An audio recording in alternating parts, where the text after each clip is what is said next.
Hello and welcome to the Spirit of 76 Museum. I'm Becky Norton, one of the board members here, and I'm with Jenny Arntz, Director of Main Street Wellington. Today we'd like to talk about the schools in Wellington. This is a thing close to my heart because I was a teacher here in Wellington for 34 of 35 years. I spent 1 year at the Clearview schools and enjoyed it, but tried to get closer to home, and I did.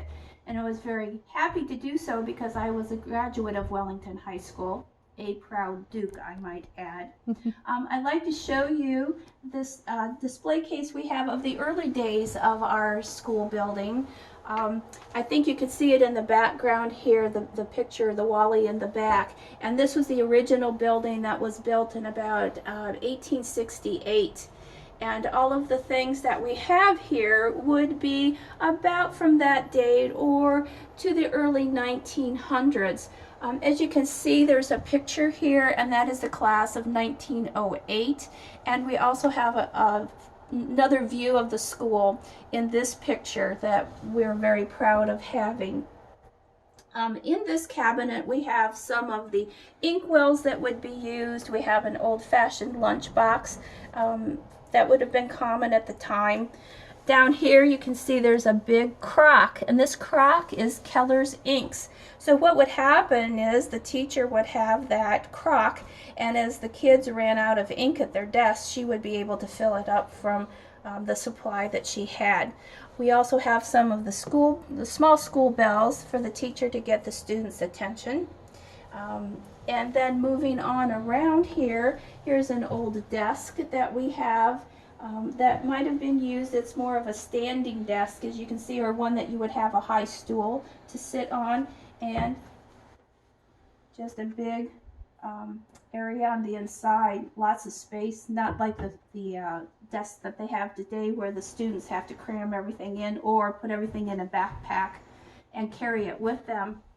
As we move on around, you can see we have a piece of chalkboard, and this is near and dear to my heart because one of our school buildings, and I'll talk about that in a few minutes, was torn down for a new building to be built, and this is a piece of the chalkboard that was saved. The whole time I taught, except for maybe the last 2 or 3 years, I wrote on the chalkboard, and the kids love to erase and clap the erasers. And I always got after them because they clap it against the building and leave marks all over the brick of the building, and that was not a very good thing.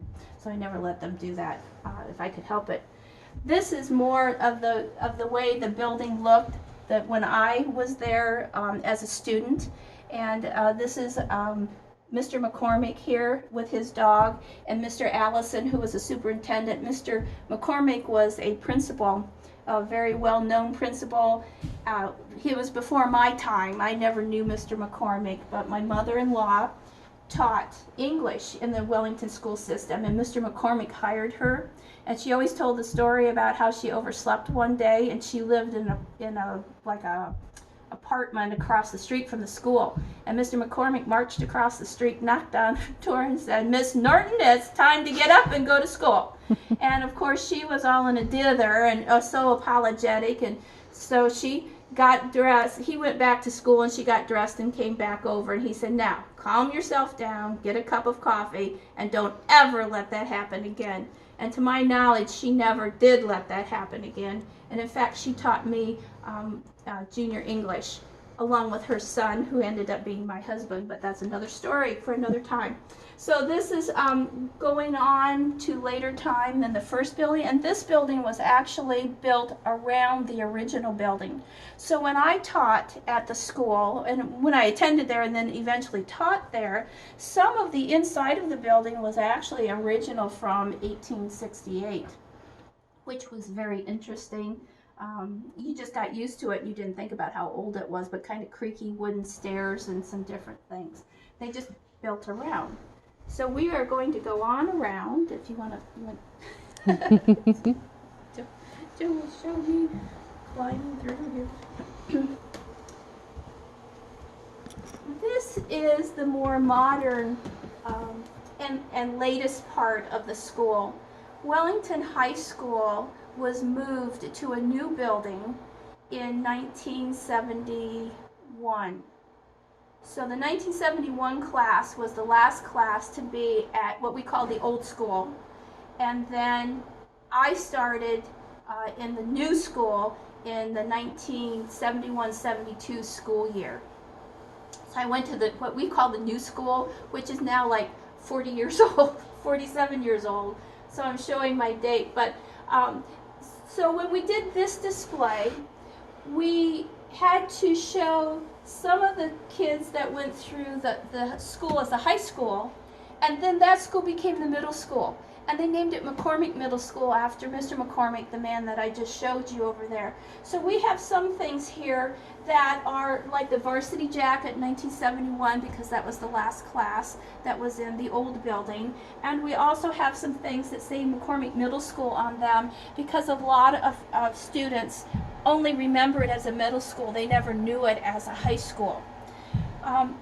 Then our community supported the school system to build a new middle school, which was going to be right next door to where the second high school was. And they decided to tear down the school that I went to and the school that I taught at.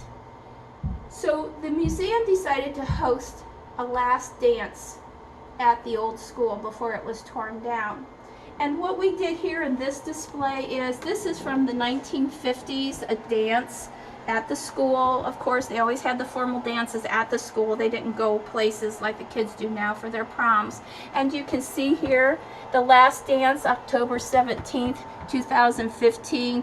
And it was some of the couples that had gone to school, graduated from the old high school, some of them that went at least until they were sophomores at the school before they were torn down. It was a great success. And then we have pictures of the auditorium, and then as the demolition began, which really broke a lot of our hearts, but the new building is absolutely gorgeous.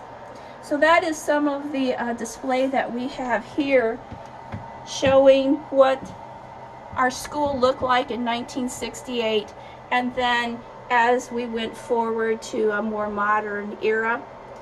And I don't think we have any pictures of the new school. That's probably a good thing that we should do this.